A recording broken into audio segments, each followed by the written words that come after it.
layers that even if I was out lecturing, I would have one of those sweaters with a shell top under it. I would take it Right. off, Right. and then you get freezing cold and you put it back on. So Right. that can't cause a health problem to Right. just deal with it like that. That's right. That's right. Well, luckily I don't have the mine usually bothers me during the day, not as much at night, so it's not that much of a Well, problem. the good news is you'll get through it. Now It will let's pass. talk about a food that a lot of people may eat, especially in warm weather, and that would be ice cream. Right. So, like you said, in a flexible type diet, would that be like a never, never, or No, sometimes? And I what think could in be a the flexible problem with that? diet, ice cream is okay. In fact, in the summertime, it's probably the only time I actually even eat ice cream.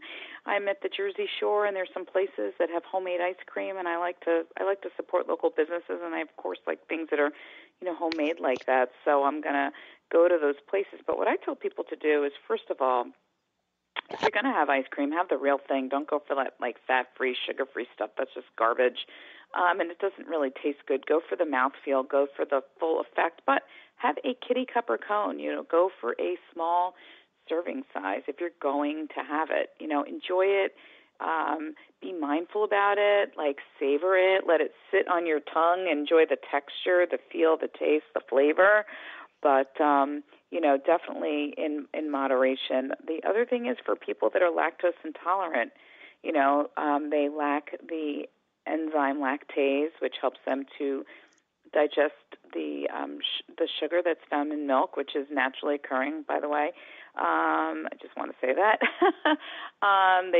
For those folks, you need to take you can either take a lactate or a lactase enzyme in order to help you to absorb the lactose in there without any problem. Otherwise, you can avoid milk. And you need to sometimes ask when foods are prepared whether or not there's dairy included in there. Because sometimes I find dishes prepared with somebody's special twist on a seasoning or flavoring or a cooking method that all of a sudden there's something in there like a perfect example. Many years ago, I remember being in a restaurant in New York and I ordered pesto and it came out like creamy and white and I was like, oh my gosh, this isn't pesto. To me, pesto is ground herbs, maybe some nuts in it and oil, and this came out like it was full on in a cream sauce and I'm like, yeah, that was like when I read pesto, I have a certain expectation and that definitely took it to a new level.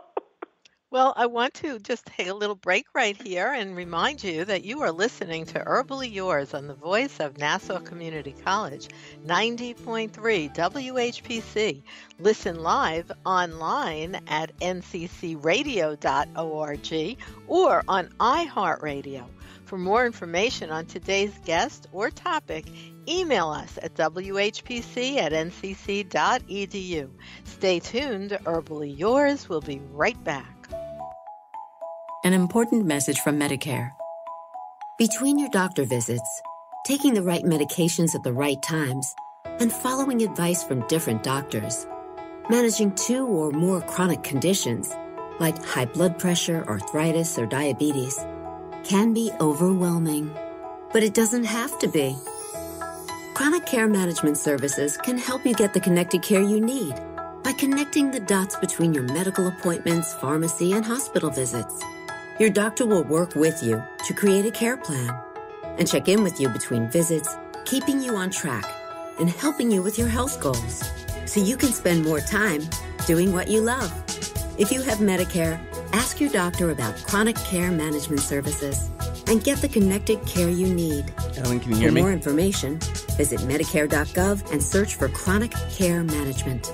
Paid for by the U.S. Department of Health and Human Services.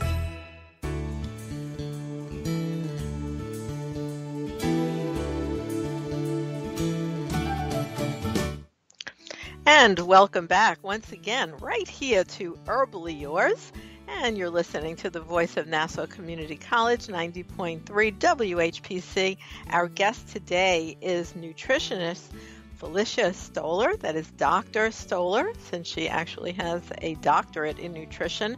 And she is the host, a television host, and also has put out a new wonderful book, which is so helpful for many things. And it's called Living Skinny in Fat Genes, the healthy way to lose weight and feel great.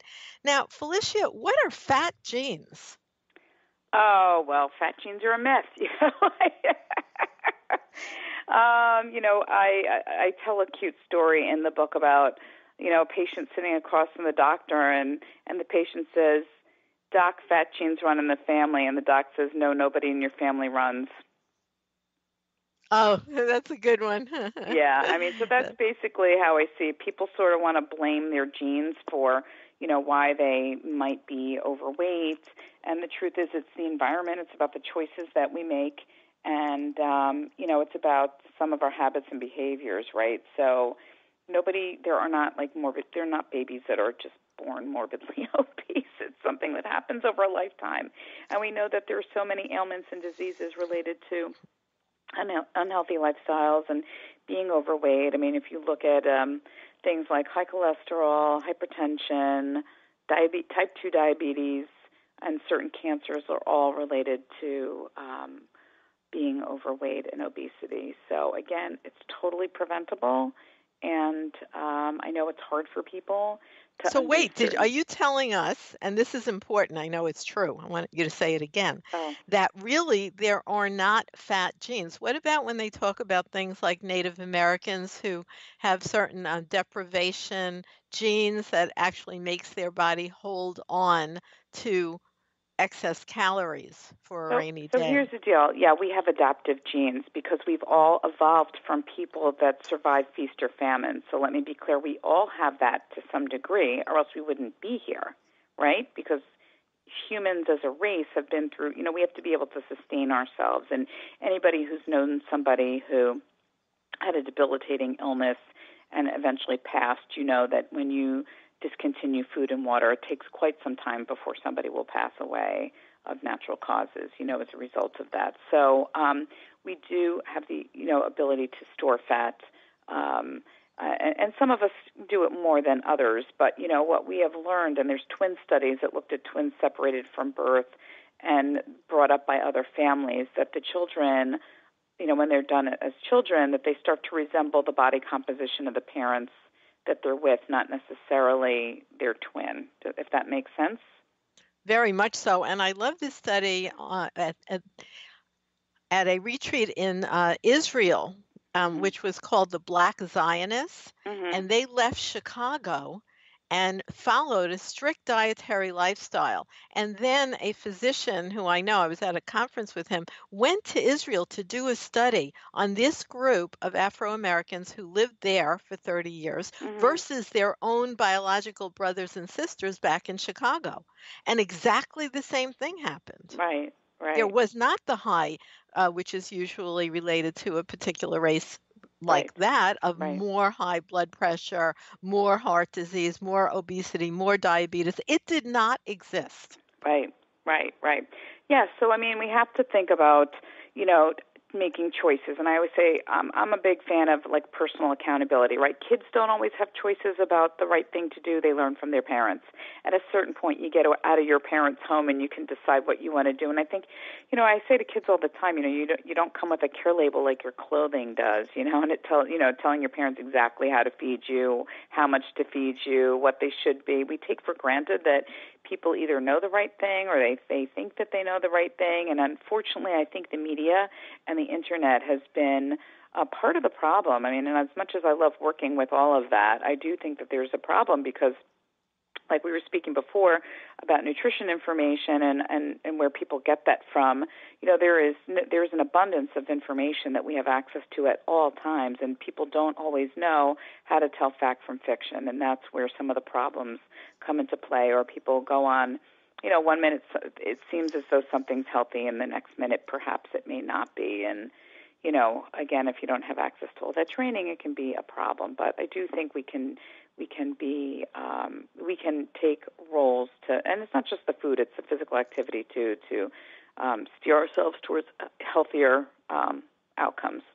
Well, you have wonderful, wonderful, really step-by-step dietary recommendations in your book, like real simple recipes. And I find if people get this ready, even if it's once a week, like you talk Right, about shopping, right, I only prepare food literally once a week. I right, actually make grab and go bags because my life is so busy, as I'm sure yours is, so right, that I just open the fridge and there's steamed vegetables in a little container. I take it with me when I leave. And when right, it's warm out, I'll actually just eat them in the middle of the day. They'll be room temperature.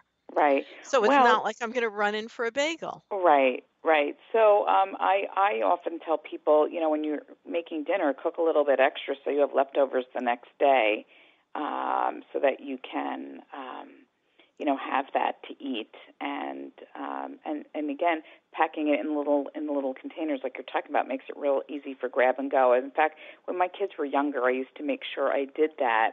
And what I would also do is I would even pack up their bags the night before. So if you have like a bag that you're going to take to work, fill it up the night before.